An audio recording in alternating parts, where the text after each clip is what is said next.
মধ্যে গিয়েছিলেন আল্লাহকে দেখার জন্য। আল্লাহ পাক রব্বুল আলামিনকে জিজ্ঞাসা করেন, আল্লাহ আমি আপনাকে দেখতে চাই। আল্লাহ পাক রব্বুল আলামিন ঘোষণা দিয়ে দিলেন, লান তারানি, তুমি কখনোই আমাকে দেখতে পাবে না।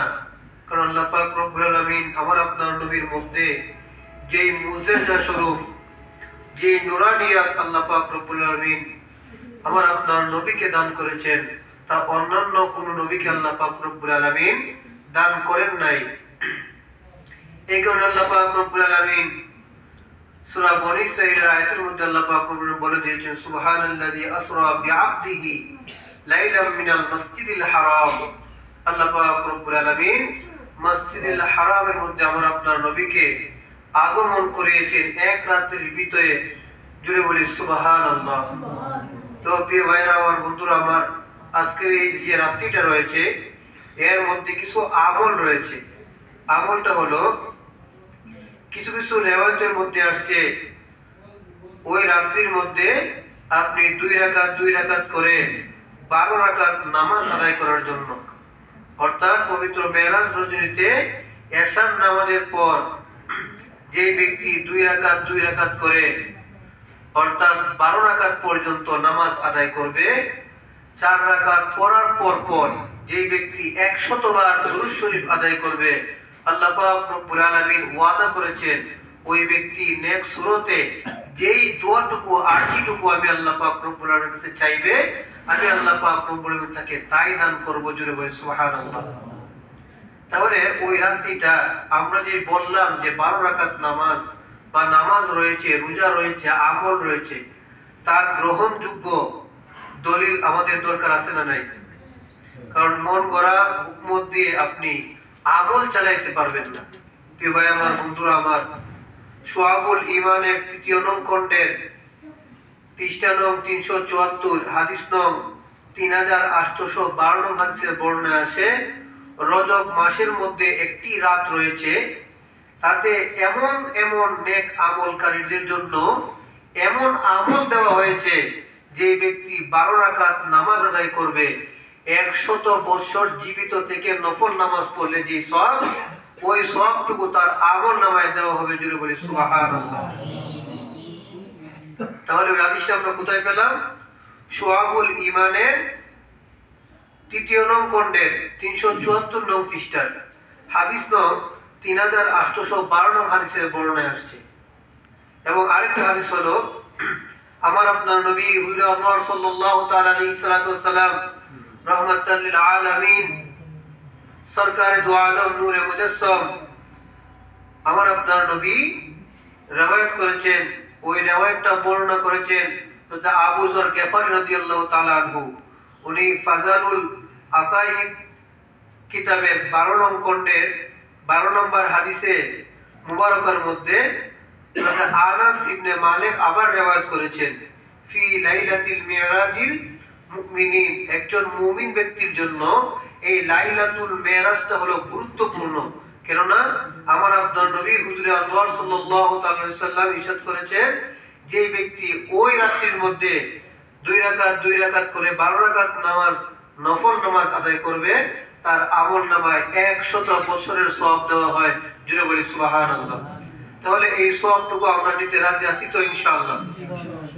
আমরা 12 রাকাত, কমসে কম 12 রাকাত নফল নামাজ আদায় করব, জিকির আজকার করব, বেশি বেশি দুরূদ শরীফ পড়ব। আমার আপনার নবী হুজুর আনোয়ার সাল্লাল্লাহু আলাইহি সাল্লাম বলেন, যে ব্যক্তি আমার উপর একবার দুরূদ শরীফ পড়লো, আল্লাহ পাক রব্বুল আলামিন তার উপর 10টি রহমত নাজিল করে। জুড়ে বলি সুবহানাল্লাহ। শুধু 10টি রহমত নাজিল করেন এমন নয়, আমার আপনার নবী আরো বলেন তার 10টি গুনাহ মাফ করে দেওয়া হয়। শুধু তার 10টি গুনাহ মাফ করে দেওয়া তাও নয়, আরো উত্তম মর্যাদা আল্লাহ পাক রব্বুল আলামিন দান করেছেন। যে ব্যক্তি আমার আপনার নবীর উপর একবার দুরূদ শরীফ পড়ে, তার 10টি মওজুদ অর্থাৎ 10টি দরজা আল্লাহ পাক রব্বুল আলামিন উচ্চ মাকাম বানায় দেন। জুড়ে বলি সুবহানাল্লাহ। তাহলে এমন একজন নবী পেয়ে, এমন একটা মাস পেয়ে, এমন একটা মেরাজ পেয়ে আমরা সকলেই খুশি না বেজার? তাহলে ওই রাত্রিটাকে আমলে রূপান্তরিত করতে হবে, কারণ ওই রাত্রিটা অন্যান্য রাত্রির মতো সাধারণ রাত্রি নয়। কোরআন হাদিসের বর্ণনা মতে কয়েকটা রাত্রি রয়েছে, যে রাত্রিগুলা হাজার মাসের চাইতে উত্তম, মাসের এই কয়েক বছরের চাইতে উত্তম, লাখ মাসের চাইতে উত্তম, এইরকম অনেকগুলা রাত্রি রয়েছে। এর মধ্যে একটা রাত্রি হলো লাইলাতুল মেরাজ এবং লাইলাতুল মুবারাকা যেটাকে বলা হয়। প্রিয় ভাই আমার, বন্ধু আমার, আমার আপনার নবী হুজুর আনোয়ার সাল্লাল্লাহু আলাইহি ওয়াসাল্লাম মেরাজ পর্যন্ত যখন গেলেন, যে কিছু আশ্চর্যজনক ঘটনাগুলি দেখলেন এবং আমার আপনার নবী জিবরাইল আলাইহিস সালাম জান্নাত প্রদর্শন করাইলেন, জাহান্নাম প্রদর্শন করাইলেন, কার কিরকম শাস্তি হবে, কেমন আমল করতে হবে। এবং আমার আপনার নবী তাও দোয়া করেছেন আল্লাহ পাক রব্বুল আলামিনের কাছে, হে আল্লাহ, অন্যান্য নবীগণের উম্মতরা হাজার হাজার বছর হায়াতে জিন্দেগি পাইল, কেউ 800 বছর, কেউ 1000 বছর, কেউ 1200 বছর, এরকম হায়াতে জিন্দেগি তারা পেয়েছে। কিন্তু আমার উম্মতের মধ্যে আমার উম্মতরা একদম সীমিত সময়ের জন্য তারা হায়াতে জিন্দেগি পাবে।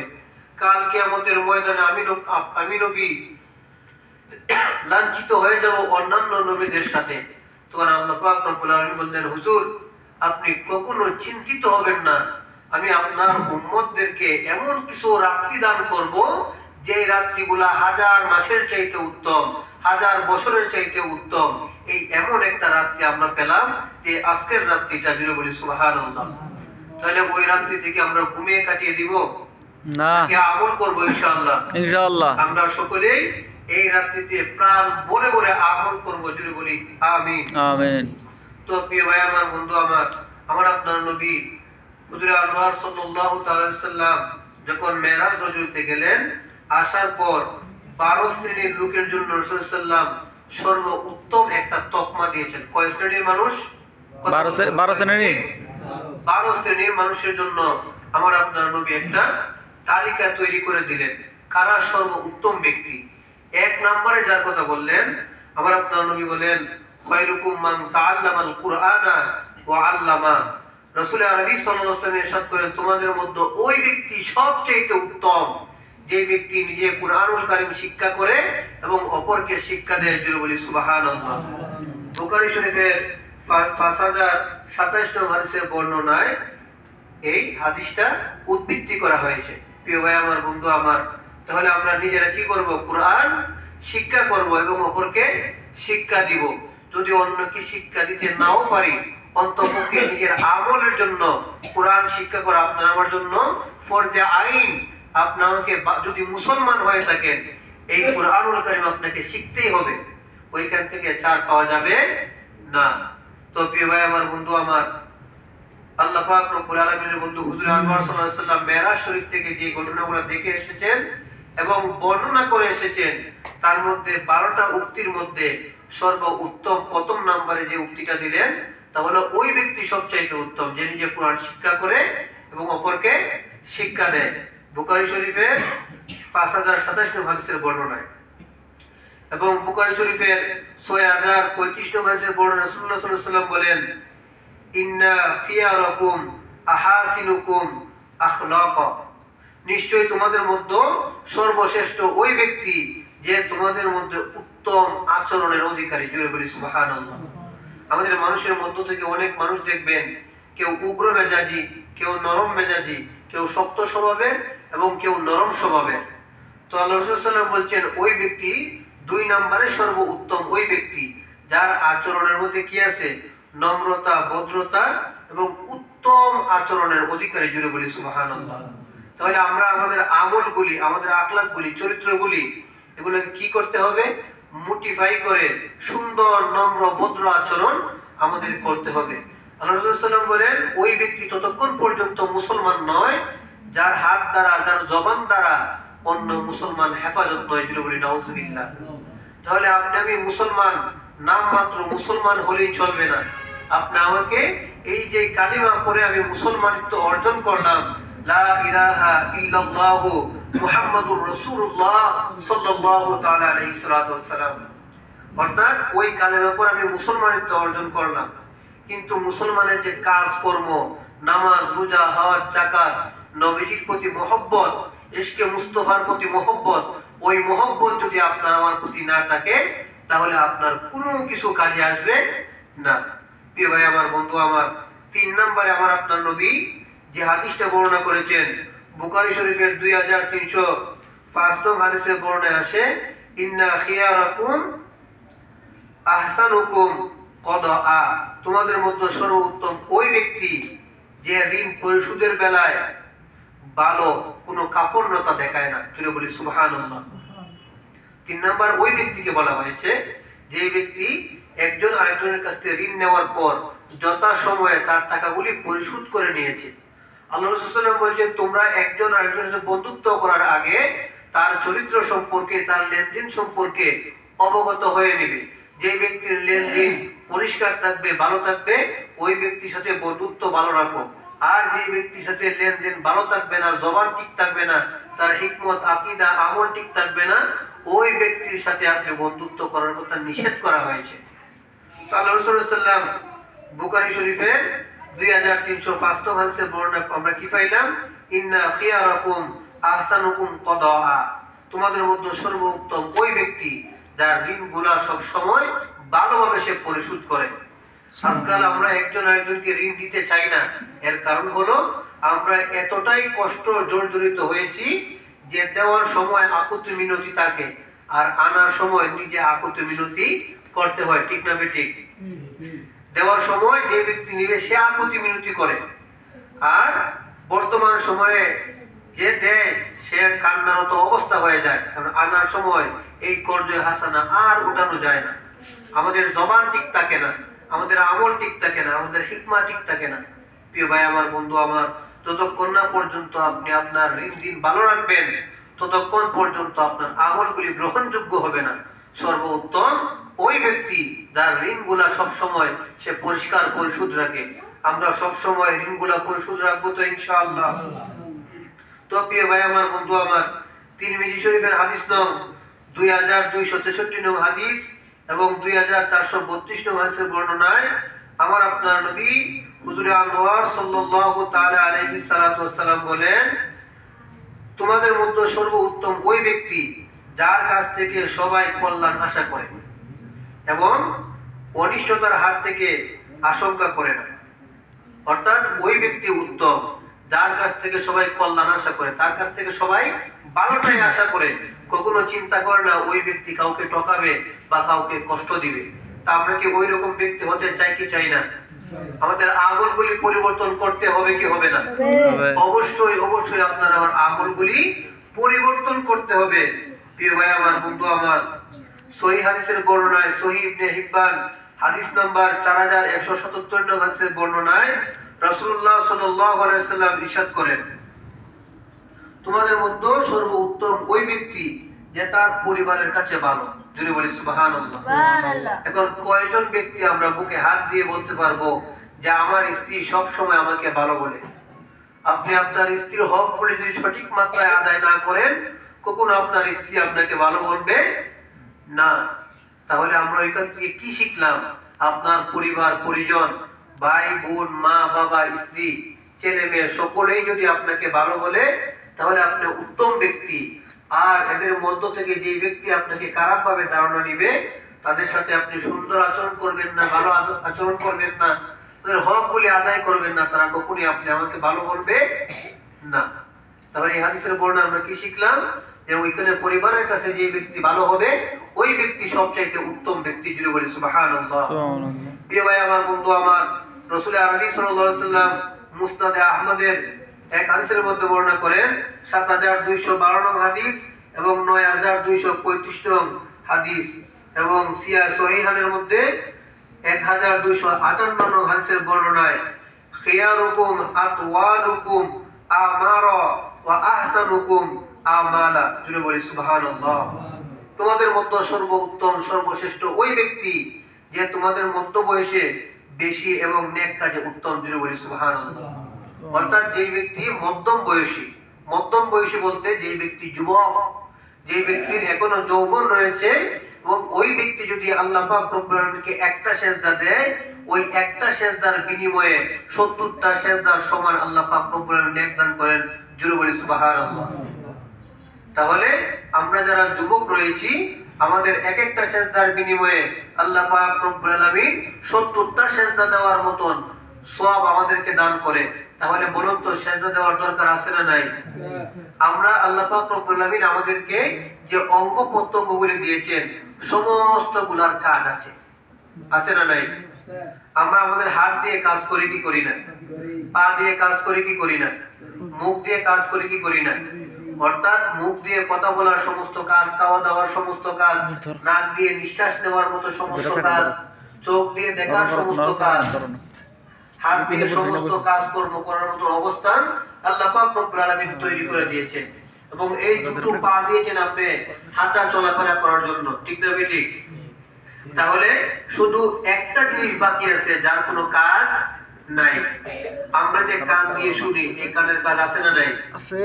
আমরা কান দিয়ে শুনি, কিন্তু বলেন তো আল্লাহ পাক রব্বুল আলামিন আমাদেরকে একটা কপাল দিয়েছেন কি দেন নাই? দিয়েছে। এই কপাল দিয়ে আপনি কোনো কাজ করতে পারেন না।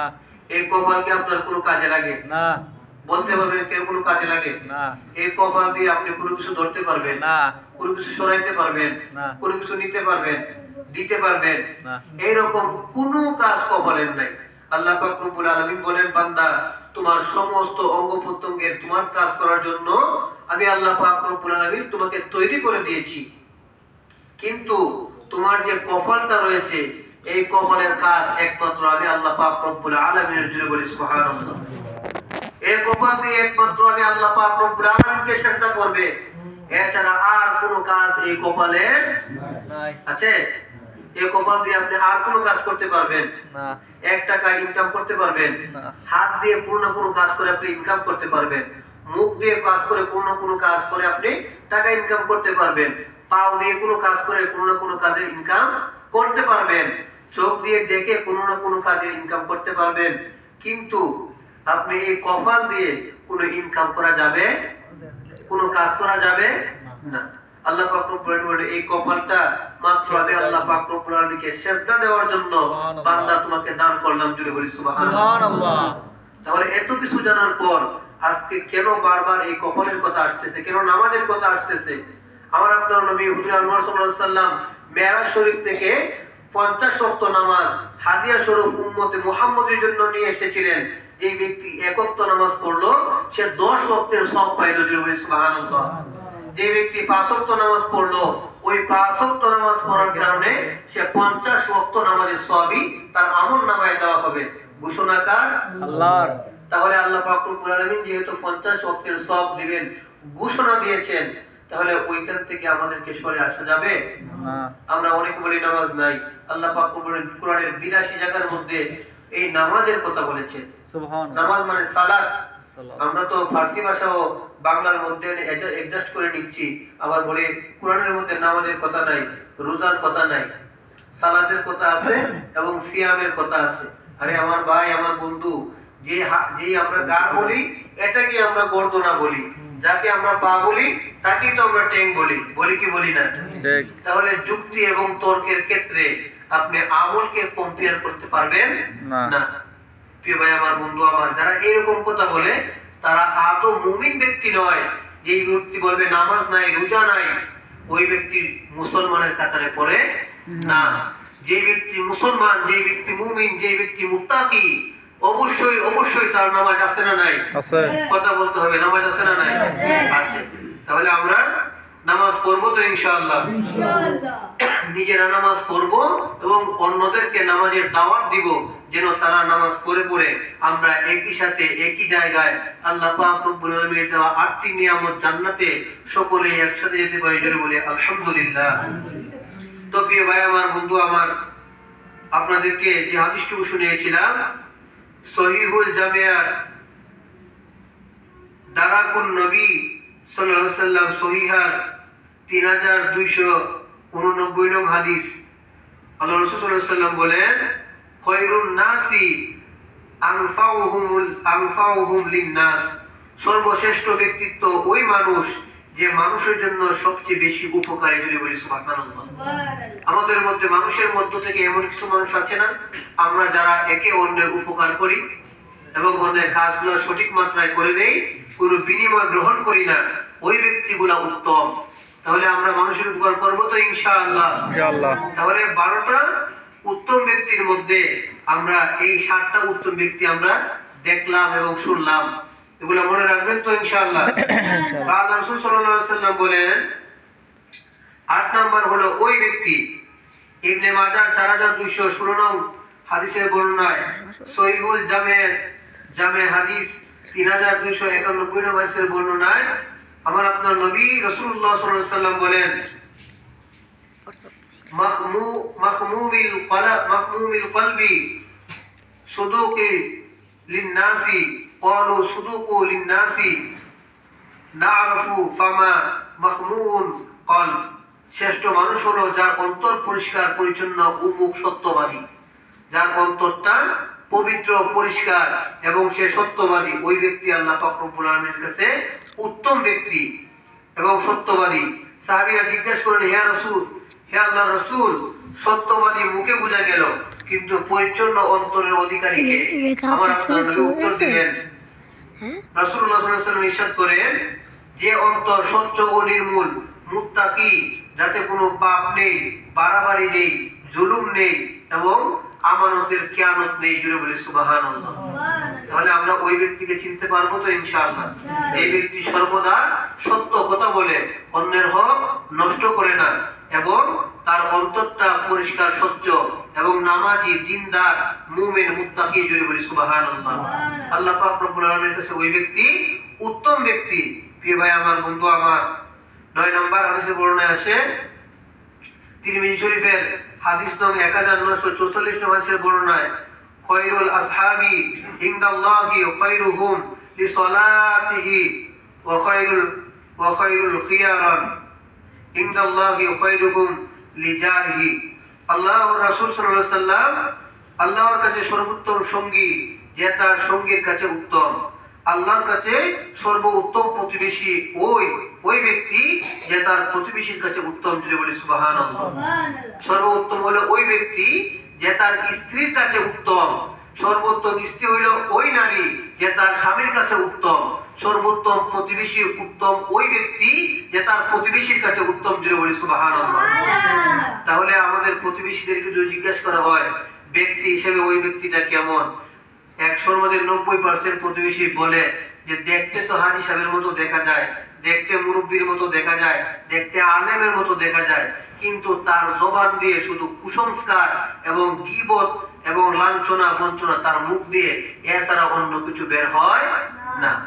তো 90% লোক যদি আপনার বিপক্ষ দিয়ে বললাম আপনার সাথে এটা হোক ভালো হোক, কিন্তু অন্তরের ভিতরে একটা ঘৃণা সৃষ্টি করে রাখলাম যে ওই ব্যক্তির ভালো হোক না হোক, এবং একটা সমস্যা তৈরি করে দিলাম, যে কোনো ভালো কাজের মধ্যে সমস্যা তৈরি করে দেওয়া। এবং আল্লাহ রাসূল সাল্লাল্লাহু আলাইহি ওয়াসাল্লাম বলেন, তোমরা যদি মুনাফিক দেখতে চাও তাহলে মসজিদের মধ্যে চলে যাইবা। কেননা দেখবা মসজিদের মধ্যে যাইয়া যে ব্যক্তি মসজিদের মধ্যে যাইয়া গীবত করবে, সমালোচনা করবে, চায়ের দোকানে বসে বসে অন্যের সমালোচনা করবে, ওই ব্যক্তি হইল মুনাফিক। নাউযুবিল্লাহ। তাহলে আমাদের আমলগুলি কি এমন হওয়া দরকার যারা আমাদেরকে মুনাফিক বলে গালি দিবে, যারা আমাদের ঈমান আমলকে বরবাদ করে দিবে? আমি মুখে বললাম এক, আমার অন্তরের ভিতরে অন্য, তাহলে কি আমার আমলগুলি পরিবর্তন হওয়া দরকার আছে না নাই? ওই আমলগুলি আল্লাহর কাছে গ্রহণযোগ্যতা পাবে না যে অন্যের গীবত করবে। আল্লাহ রাসূল সাল্লাল্লাহু আলাইহি ওয়াসাল্লাম যখন মেরাজ শরীফে গেলেন, দেখলেন একদল ব্যক্তির মাথাটাকে নিচের দিকে দেওয়া হলো, পাটাকে উপরের দিকে দিয়ে বেঁধে দেওয়া হলো, এবং আগুন ফেরেশতারা আগুন দিয়ে তার সারা শরীরগুলি জ্বলন্ত করে আগুন দিয়ে জ্বালিয়ে দিচ্ছে। তার চিৎকারের যন্ত্রণায় সারা সমস্ত লোকগুলা আতঙ্কের মধ্যে ভয় পাইতে শুরু করলো। আল্লাহ রাসূল সাল্লাল্লাহু আলাইহি ওয়াসাল্লাম জিজ্ঞেস করলেন, জিবরাইল, ওই ব্যক্তিরা কারা? তখন বলেন, আপনার উম্মতের মধ্যে ওই ব্যক্তিরা হলো তারা যারা মানুষের গীবত করত। আল গীবাতু আসাদ্দু মিনাল জিনা। এই গীবতটা হলো জানার চাইতে খারাপ। এই গীবতটা হলো নিজের আপন ভাইয়ের রক্ত খাওয়ার চাইতেও খারাপ। জোরে বলি নাউযুবিল্লাহ। বারবার আমি প্রত্যেকটা জুমায় আপনাদেরকে বলি, প্রিয় ভাই আমার, বন্ধু আমার, সম্মানিত মুসল্লিয়ানি কেরাম, গীবত করবেন না। কেন গীবত করবেন না? কারণ গীবতের শাস্তিটা খুবই ভয়াবহ। আপনি নামাজ এত পড়েন নাই, পরের ওয়াক্ত নামাজ পড়লে আল্লাহ পাক বলে চাইলে ক্ষমা করে দিতে পারেন কি পারেন নাই? কিন্তু এমন একজনের হক নষ্ট করেছেন, আপনি একজন মুসলমান ভাইয়ের হক নষ্ট করেছেন। যতক্ষণ পর্যন্ত আপনার ওই মুসলমান ভাই এই হকের জন্য আপনাকে ক্ষমা না করে দিবে, ততক্ষণ পর্যন্ত আপনি ক্ষমা পাবেন না। তাহলে বলেন তো কোনটা কঠিন? নামাজ কঠিন না গীবত কঠিন? গীবত। অবশ্যই গীবত কঠিন। প্রিয় ভাই আমার, বন্ধু আমার, আল্লাহ রাসূল সাল্লাল্লাহু আলাইহি ওয়াসাল্লাম আরো বলেন, আমি যখন মেরাজের মধ্যে গেলাম, আমি দেখলাম এদেরকে এমন শাস্তি দেওয়ার পর জিজ্ঞাসা করলাম যে এদের আর কোনো অবস্থান রয়েছে কিনা। তখন জিবরাইল নবী আলাইহিস সালাম বললেন, হে আল্লাহর রাসূল, এদের আরো একটা অবস্থান হলো, তারা রাস্তাঘাটে হাটে বাজারে যখনই যে জায়গায় যাইবে মুখ দিয়ে গীবতের একটা ফুলঝুরি তৈরি করবে। তারা সামনে দিকে বলবে এক কথা, পিছনের দিকে বলবে অন্য কথা। এইরকম বলার কারণে তাদের অন্তরটা কলুষিত হয়ে যাবে। এবং আল্লাহ রাসূল সাল্লাল্লাহু আলাইহি ওয়াসাল্লাম বলেন, কাল কিয়ামতের ময়দানে ওই ব্যক্তিরা অসংখ্য আমল নিয়ে ওইখানে উঠবে, কিন্তু তাদের আমলের ঝুড়ির মধ্যে সামান্য পরিমাণ আমলও খুঁজে পাওয়া যাবে। কথা বলেন, কোন আমল খুঁজে পাওয়া যাবে না। কেন নয়?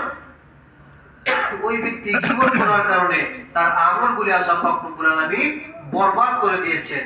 এবং অহংকারকারী যে ব্যক্তিরা অহংকার করবে, অহংকার, আল্লাহ রাসূল সাল্লাল্লাহু আলাইহি ওয়াসাল্লাম বলেন, যে ব্যক্তি অহংকার করবে এবং যে ব্যক্তি মানুষকে ঘৃণা করবে, অহংকার দেখাবে, তার অন্তরটা এত পরিমাণ কালো হবে, অর্থাৎ কখনো ওই অন্তরটা পবিত্রতা অর্জন করতে পারবে না। অর্থাৎ এই পবিত্রতা অর্জন করতে গেলে সর্বপ্রথম অবস্থায় আপনাকে গীবত ছেড়ে দিতে হবে, অন্যের হক নষ্ট করা আপনাকে ছেড়ে দিতে হবে। অন্য একজন লোক আপনার কাছে আমানত দিয়েছেন, ওই আমানতকে কখনো খেয়ানত করা যাবে না। আল্লাহ রাসূল সাল্লাল্লাহু আলাইহি ওয়াসাল্লামকে মক্কা নগরীর মানুষরা, মদিনা নগরীর মানুষরা নবীজিকে উপাধি দিয়েছিলেন, আমাদের নবীজির নাম মুবারক দিয়েছিলেন আল আমিন, যে নামের অর্থ ছিল বিশ্বাসী। আমার আপনার নবীকে তারা মানতো না, তবুও নিজের সম্পদ, অর্থ সম্পদ গুলা আমার আপনার নবীর কাছে তারা জমা রাখতো, আমানত রাখতো, কখনো নবীজি খেয়ানত করতো না। তাদের এই বিশ্বাসটা ছিল কি ছিল না? কথা বলেন। অবশ্যই তাদের বিশ্বাসটা এইরকম ছিল যে আমার আপনার নবী কখনো মিথ্যা কথা বলতে পারে, অন্যের হক নষ্ট করতে পারে, আমানত কারো খেয়ানত করতে পারে না। তাহলে আমার আপনার নবীকে রহমাতুল লিল আলামিন আল্লাহ পাক রব্বুল আলামিন ঘোষণা দিয়েছেন। আর মক্কা নগরীর মানুষেরা, মদিনা নগরীর মানুষেরা আল আমিন উপাধি দিয়েছিলেন। প্রিয় ভাই আমার, বন্ধু আমার, তাহলে আমরা যদি নবীর এই হাদিসগুলো শুনি, আমাদের অন্তরটা নরম হওয়া দরকার আছে না নাই? অন্তরটাকে নরম করে, নিজের দিলটাকে পরিষ্কার করে, আজকের এই মেরাজুন নবীর রাত্রি থেকে আপনি তওবা করে ইস্তেগফার করে বাড়ি যাবেন এবং নিজের মনটাকে সান্ত্বনা দিবেন। আজকের এই নামাজটার কারণে, আজকের এই রাত্রিটার কারণে আল্লাহ পাক রব্বুল আলামিন যেন আমার সমস্ত গুনাহ খাতাগুলি মাফ করে দেন। সকলে বলে আমিন। তবে আপনাদের কাছে বলছিলাম, তিরমিজি শরীফের হাদিস নং 1944 নং হাদিসের বর্ণনা বলছিলাম, আল্লাহর কাছে সর্বোত্তম ওই ব্যক্তি যার সঙ্গী তাকে উত্তম বলবে, ভালো বলবে, এবং তার প্রতিবেশী তাকে ভালো বলবে। অর্থাৎ আমার প্রতিবেশী যদি আমাকে ভালো বলে, তাহলে সর্বোত্তম ব্যক্তি ওই ব্যক্তি, তাকে তার প্রতিবেশী ভালো বলবে এবং তার জীবন সঙ্গী ভালো বলবে। প্রিয় ভাই আমার, বন্ধু আমার, 10 নম্বর হলো বুখারী শরীফের 3559 নম্বর হাদিসের বর্ণনায়, ইন্না মিন খিয়ারিকুম আহসানুকুম আখলাকা, তোমাদের মধ্যে সর্বোত্তম ওই ব্যক্তি যার চরিত্র সবচেয়ে বেশি সুন্দর, যার চরিত্রটা বেশি সুন্দর। আল্লাহ পাক রব্বুল আলামিন তাকে উত্তম ব্যক্তি হিসেবে ঘোষণা দিয়েছেন। প্রিয় ভাই আমার, বন্ধু আমার, তো আল্লাহ রাসূল সাল্লাল্লাহু আলাইহি ওয়াসাল্লাম বাইহাকীর শুআবুল ঈমানের 4251 নম্বর সিলসিলা সহিহার 3333 নম্বর হাদিসের বর্ণনা আছে, খায়রুন নাসি মানজিলাতান রাজুলিন আলা মাতনি, মর্যাদার সর্বশ্রেষ্ঠ ওই ব্যক্তি যে নিজ ঘোড়ার পিঠে সওয়ার হয়ে শত্রুকে শত্রুত্ব করে এবং শত্রুরাও তাকে শত্রুত্ব করে। সুবহানাল্লাহ। অর্থাৎ যুদ্ধের ময়দানে যে ব্যক্তি ইসলামের পক্ষে যুদ্ধ করেছে, শহীদ হয়েছে, ওই ব্যক্তি সবচাইতে উত্তম ব্যক্তি। সুবহানাল্লাহ। তো প্রিয় ভাই আমার, বন্ধু আমার, বুখারী শরীফের 2786 নম্বর বর্ণনায় এবং 6494 হাদিসের বর্ণনা, মুসলিম শরীফের 4994 হাদিসের বর্ণনা এবং 4995 নং হাদিসের বর্ণনায় আমার আপনার নবী হুজুর আল্লাহ সাল্লাল্লাহু আলাইহি ওয়াসাল্লাম বলেন, লা মুমিনু মুজাহিদুন, ওই মুমিন সর্বশ্রেষ্ঠ উত্তম যে আল্লাহর পথে তার জান ও মাল দিয়ে যুদ্ধ করে। বলি সুবহানাল্লাহ। যে ব্যক্তি আল্লাহ পাক রব্বুল আলামিনের পথে যে ব্যক্তি জান এবং মাল দিয়ে তার যুদ্ধ ঘোষণা করে, অর্থাৎ যুদ্ধের মধ্যে শহীদ হয়ে যায়, ওই ব্যক্তি হলো উত্তম। আমার আপনার নবী সাল্লাল্লাহু আলাইহি ওয়াসাল্লাম এই 12 জন লোকের প্রতি সহিহা করেছেন। প্রিয় ভাই আমার, বন্ধু আমার, যে 12টা হাদিস শরীফ আমরা শুনলাম, এই হাদিসের প্রতি আমাদের সকলের আমল করার দরকার আছে না নাই? তাহলে আমরা শুধু বলি যে নবী সাল্লাল্লাহু আলাইহি ওয়াসাল্লামকে ভালোবাসার নাম হলো ঈমান। আপনাকে ভালোবাসতে হবে রাসূল আরবি সাল্লাল্লাহু আলাইহি ওয়াসাল্লামকে। কারণ আমরা কি আল্লাহ পাক রব্বুল আলামিনকে দেখেছি? কথা বলেন, আমরা দেখেছি আল্লাহ পাক রব্বুল আলামিনকে? দেখি নাই, শুধু শুনে বিশ্বাস করেছি আল্লাহর একত্ববাদকে।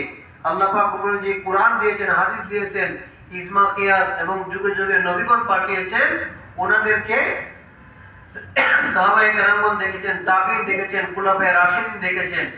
এরকম ভাবে হাদিসগুলো বর্ণনা করে করে আমাদের মধ্য পর্যন্ত এসে পৌঁছাইছে। তো প্রিয় ভাই আমার, বন্ধু আমার, ঈমানদার তো ওই ব্যক্তি যে রাসূল আরবি সাল্লাল্লাহু আলাইহি ওয়াসাল্লামের প্রতি হিংসা বিদ্বেষ না রেখে, সমস্ত দোষ ত্রুটি না দেখে, কোনো দোষের প্রতি বর্ণনা না করে ওই ব্যক্তি আল্লাহ আল্লাহর রাসূলকে ভালোবাসা করে। বলি সুবহানাল্লাহ।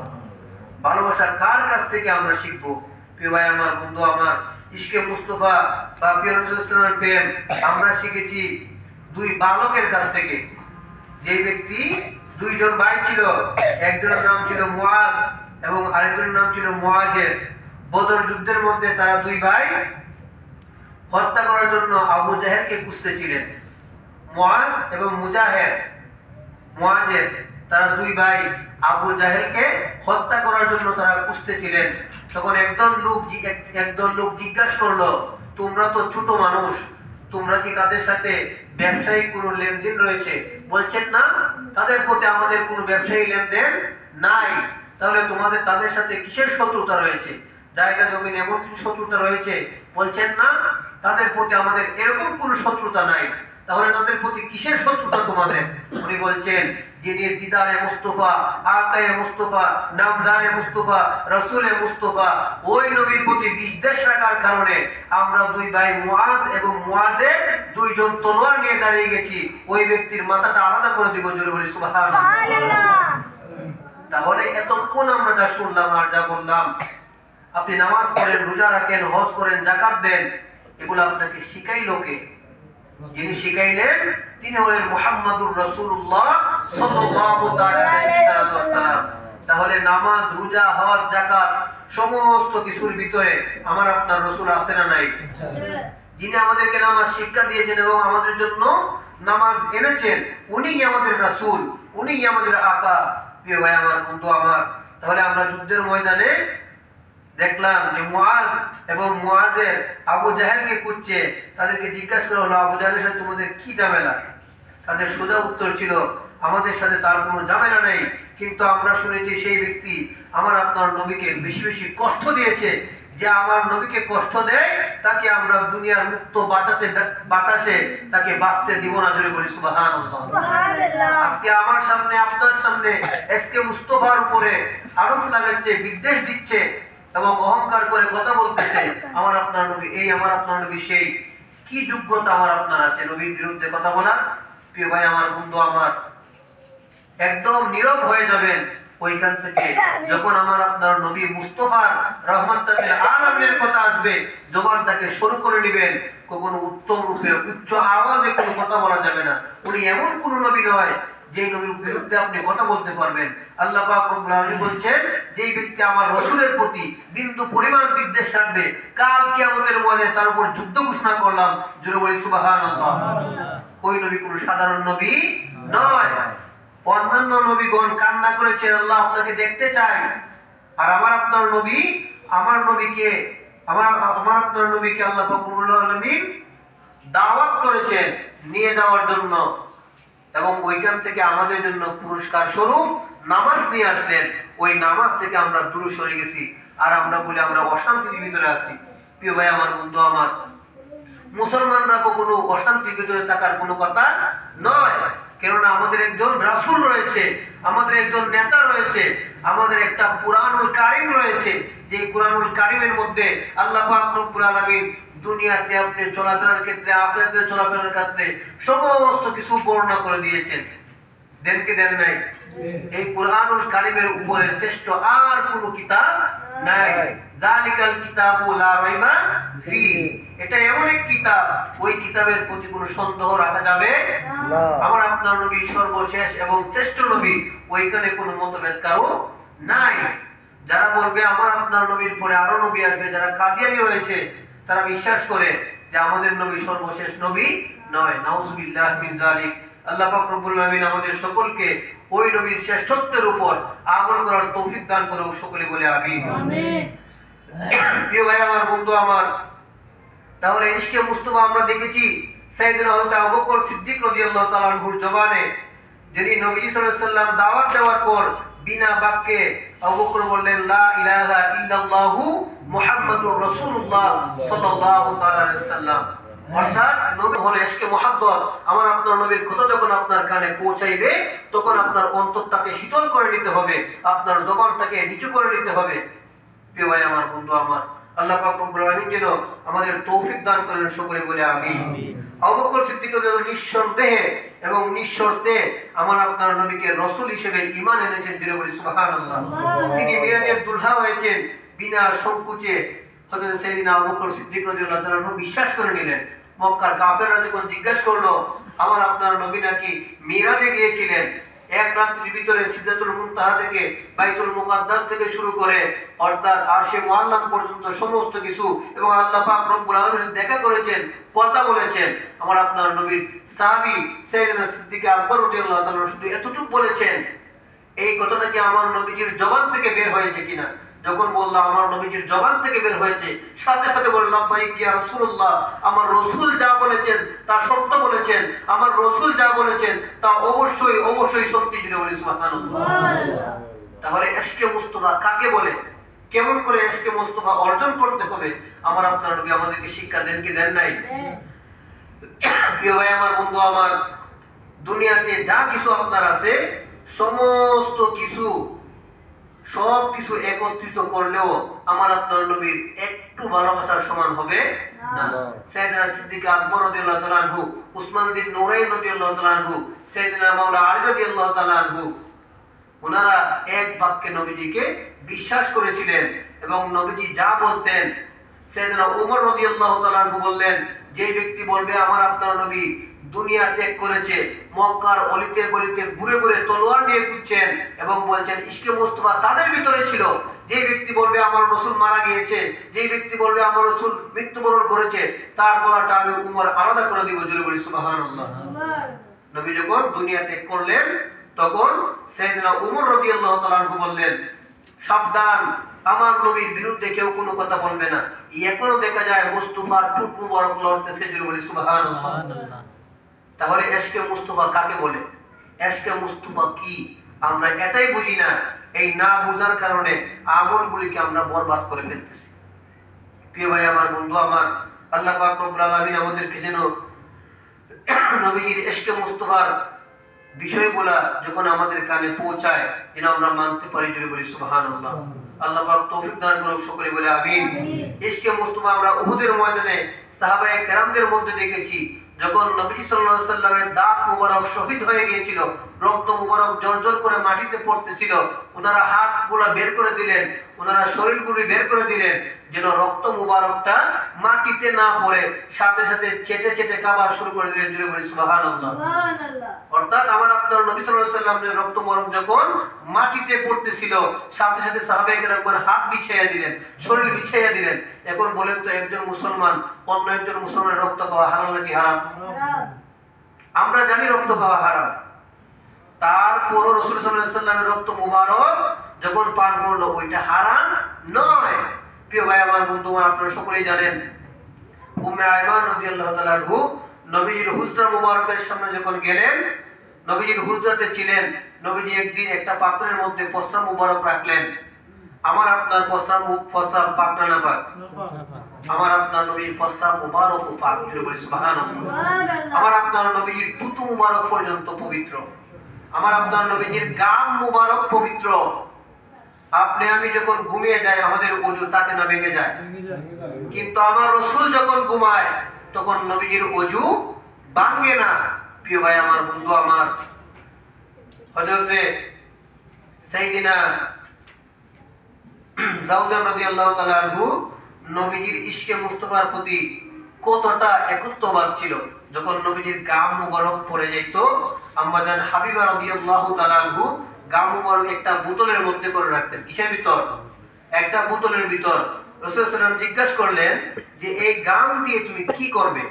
কারণ আম্মাজান হাবিবা রাদিয়াল্লাহু আনহা জিজ্ঞাসা করলেন, হুজুর আপনার এই গাম মুবারক থেকে যে সুগন্ধি বের হচ্ছে, এই সুগন্ধির কারণে এই ঘরটা আলোকিত এবং সুন্দর উজ্জ্বল হয়ে যাচ্ছে। জোরে বলি সুবহানাল্লাহ। এটা আপনাকে বিশ্বাস করতে হবে। রাসূল মানুষ, মানুষের মধ্য থেকে একজন নবী। জিনের মধ্য থেকে কোনো নবী আসে নাই, নারীদের মধ্য থেকে কোনো নবী আসে না।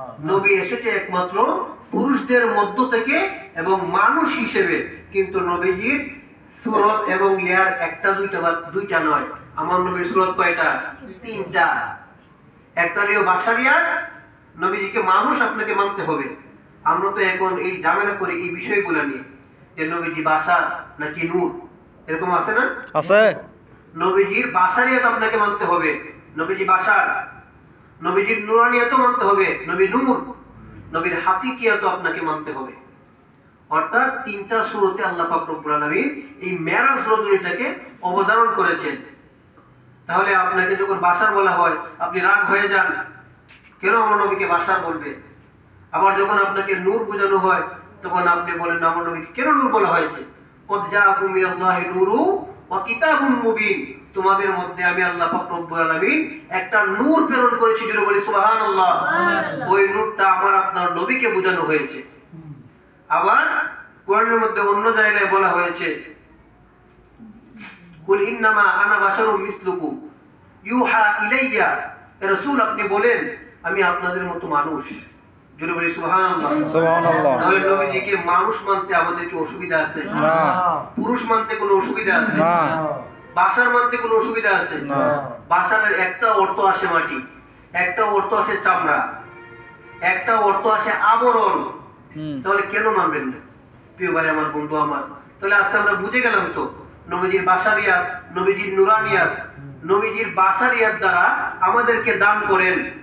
নবীজির বাশারিয়াত অবস্থায় না আসতেন তাহলে আমরা কোনো কিছু পাইতাম না। নবীজির নূরানিয়াত নিয়ে না আসতেন তাহলে ঊর্ধ্ব জগতে উঠতে পারতেন না। যে কারণে আমাদের জিবরাইল নবী আলাইহিস সালাম বলেন যে সিদরাতুল মুনতাহা আসার পর আমি আর উপরে উঠতে পারবো না, যদি এক কদম সামনে বাড়াই 600 নূরের পাকাগুলি জাজরা জাজরা হয়ে যাবে, আমার শরীর থেকে 600 নূরের পাকা কুলুষিত হয়ে যাবে, জ্বরে সমস্ত কিছু পড়ে যাবে। তাহলে ওই জায়গার মধ্যে জিবরাইল নবী সাল্লাল্লাহু আলাইহি ওয়াসাল্লাম নূর ছিলেন, নামাজি ছিলেন। ফেরেশতারা সকলে কি কথা বলেন? কি ছিলেন? ওনারা নূর ছিলেন। নূর থাকার পরেও এই নূরের আসের মধ্যে যাওয়ার মতো কোনো প্রচেষ্টা নাই, আল্লাহ পাক বলেন দেন নাই। আমার আপনার নবীজির ভিতরে যে নূরটা দিয়েছিলেন এটা এমন একটা নূর, এই নূরের এতটাই পাওয়ার, আল্লাহ পাক রব্বুল আলামিন রব যে পাঠিয়েছিলেন বুরাক পর্যন্ত থেমে গেছে। সিদরাতুল মুনতাহা যাওয়ার পর বুরাক পর্যন্ত থেমে গেছে, ওইখানে যাওয়ার মতো আর কোনো অবস্থান নাই।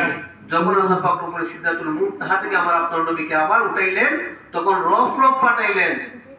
প্রিয় ভাই আমার, বন্ধু আমার, এই রবটার গতিটা এতটাই ছিল এবং এতটাই সম্মানী ছিল যে আল্লাহ রাসূল সাল্লাল্লাহু আলাইহি ওয়াসাল্লাম যখন বহন করাইলেন ওই রবটা কাঁপতে শুরু করে দিয়েছিল যে কাকে বসাইলাম?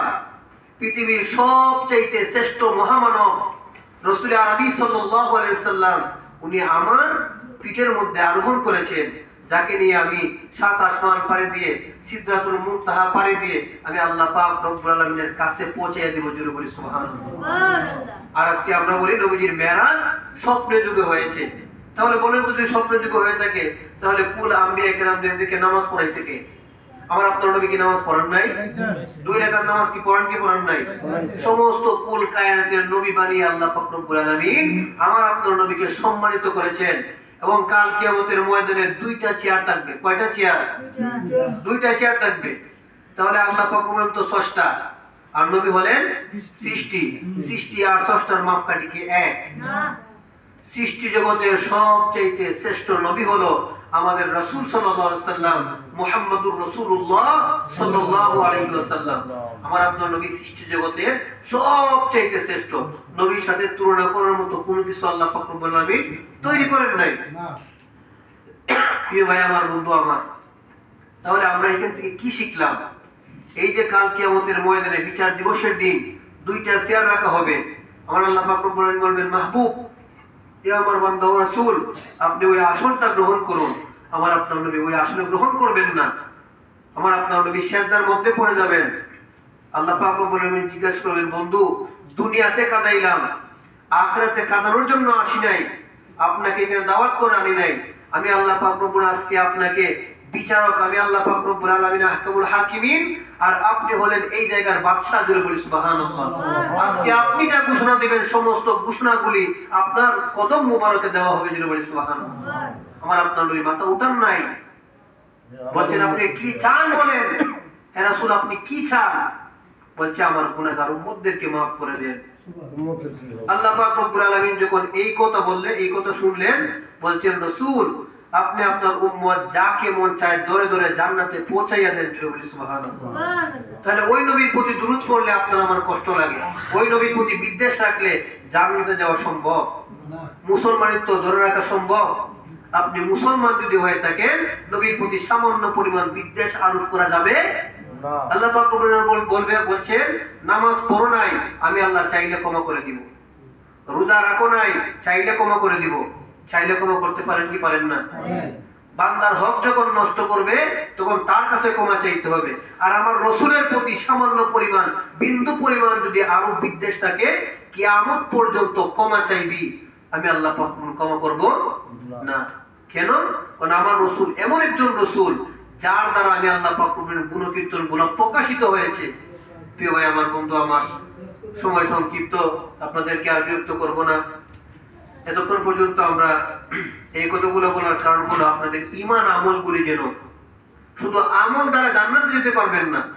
আপনার ঈমান যদি মজবুত না হয়, ঈমানের মাপকাঠি যদি মজবুত না হয়, তাহলে জান্নাতে যাওয়া সম্ভব নয়। প্রিয় ভাই আমার, বন্ধু আমার, এই সমস্ত আমলের মধ্য থেকে সবচাইতে শ্রেষ্ঠ বড় আমল হলো আমার আপনার রাসূলকে ভালোবাসা। জুড়ে বলি সুবহানাল্লাহ। তার নবীকে ভালোবাসলে আপনি কি সুদ খাইতে পারবেন? ঘুষ খাইতে পারবেন? নামাজ ত্যাগ করতে পারবেন? অন্যের হক নষ্ট করতে পারবেন?